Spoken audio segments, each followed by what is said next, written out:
So I want to tell a funny story about August and everything after. So when I was a senior in high school back in the late 1900s, I got to be in my high school's talent show. It was kind of like a last minute thing, and it was the first time I ever performed a song that I actually wanted to perform in front of a lot of people, and it went pretty cool. We sounded great. We didn't win. That's a totally different story. I'll probably make another video about it. So I kind of caught the bug where I wanted to do this. I wanted to write songs. I wanted to learn how to write songs, but I didn't know how. Like, I didn't have any kind of support system at home or anywhere. So I was going to try to figure out how to do it myself. And so for that performance that I did at the talent show, a guy I knew in high school, he played the guitar. So the summer after I graduated high school, that guy lived 2 miles away from my house, and I would walk. I didn't have a car at the time, so I'd walk from my house to his house, like 45-minute walk to his house, and then we'd jam or whatever for a couple hours, and then I'd walk like 45 minutes back to my house.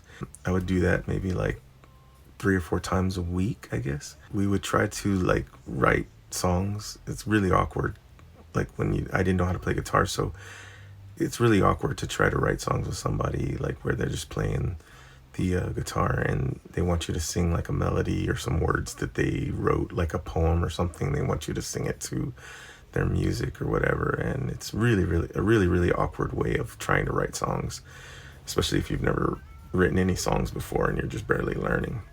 So what would happen was we'd come to a point where we don't know what else to do, so he would just start playing like a song from another band, like he'd play a U2 song or a Counting Crows song.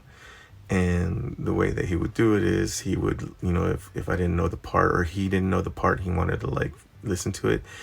He had the album, the cassette album that you buy at the store. He put it into the cassette player and he'd get to the part of the song and learn it or show it to me or whatever. Then he'd have to fast forward to the next song, and it's like the cassette tapes, they're not really as user friendly as the CDs were, or especially MP3s now. But I actually had the CD. I had the August and Everything After CD. I don't know why I had the CD. I don't even think I had a good CD player at the time. I think I had a CD player that one of my other friends let me borrow, and it was like a terrible CD player that would skip if you just breathed on it. So he didn't even want it anymore, so he just gave it to me. But what I would do is I'd buy the CD of the album that I really like, and then I'd just record it onto a tape and use that tape in my Walkman, in my tape player or whatever. And I would just have the CDs. I would hide my CDs. I used to have to hide all my music because I grew up in a house where if you get caught listening to that kind of music, they would throw your music away. My mother would try to throw my music away. She would literally try to take my music away from me and throw it in the garbage. Or it's all those things you see where they burn CDs or whatever. They thought all that stuff was evil. So I really took care of my music, and I hid it, and I was really protective of the CDs that I had.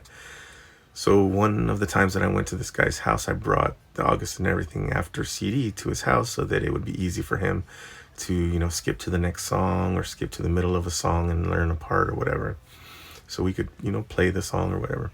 So I left it at his house, and then a couple days later when I came back, he was really excited to tell me this story about how I guess the Counting Crows had just come through town, and he went to the concert. But he went to the concert 4 or 5 hours before it even opened, the venue even opened. So he was able to get there when Counting Crows tour bus got there, and that he was telling me that when they got off their bus, he was able to say hi to them and shake their hands, and he got my CD signed by all the members of the band. And at this point in the story, he points up to his wall, and there's my CD. It's in a picture frame, and it's hanging on his wall. And sure enough, it's signed by all the members of Counting Crows, but it's hanging on his wall. And I'm in my mind, I'm like, well, that's great, but that's my CD. Um, did you buy me another CD? I didn't say this out loud, but I'm wondering, did he? What is he? What does this mean? Is he telling me that I lost my CD? I lost custody of my CD. So as the night went by, or the evening went by, I was just thinking about it, and I was like, you know what? I really want to learn how to do this music stuff. I'll just he can have my CD. I don't care. And CDs were expensive back then. They were like almost like $20 a pop.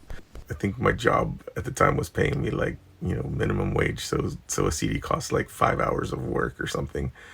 So I got to the point where I was like, you know what, I'm just gonna let him have it or whatever. But you know what I'm gonna do is I'm gonna trade him for his cassette tape.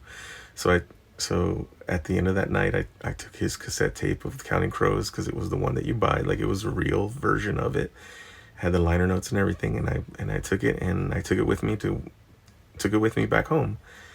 And so then, a couple of days later, when I went back to his house to jam on stuff again, he brought it up and he was like, "Hey, do you have my Counting Crows tape?" And I was like, "Oh yeah, I took it." And then he's like, "Well, can I have my tape back, because I need it, because I'm trying to figure out blah blah blah." And in my mind, I was like, well, what's going on? Like, does he think I'm stupid or what? Like, I didn't really say anything, but I know that like at that point I was kind of like, we had been doing the whole practice thing for a little while, so I was like, you know what, like, I don't know, he's trying to like, what, I don't know what you call it, but it's just kind of like he wasn't acknowledging that he took my CD and he was going to keep my CD, and that he wants his tape back also. So I mean, obviously that little thing that we had going didn't really last, but that always comes to mind when I think about how, like, in a lot of times in your life it happens to me, where people try to kind of pull the wool over your eyes, and they try to like do like the Jedi mind trick, or I don't know what it's called, but they just kind of like, they're trying to trick you, or see how much. To me, I feel like it's like they're trying to see how much they can get away with, or how stupid you are. And I mean, I'm not the most intelligent person ever, but I don't think I'm stupid, so I don't really fall for these things. But I always think about this. I always think about that story whenever I listen to that album, because it's kind of like, it's stuck in my brain as a little like life lesson. And I love the August and Everything After album. It's one of my favorite albums of all time. A year ago, I recorded a cover of Rain King, and I never posted it on here because I kind of wanted to tell this story, but I never figured out a way to do it. And so finally, I guess this is the little story, and now I can post the little cover I did of Rain King. So enjoy.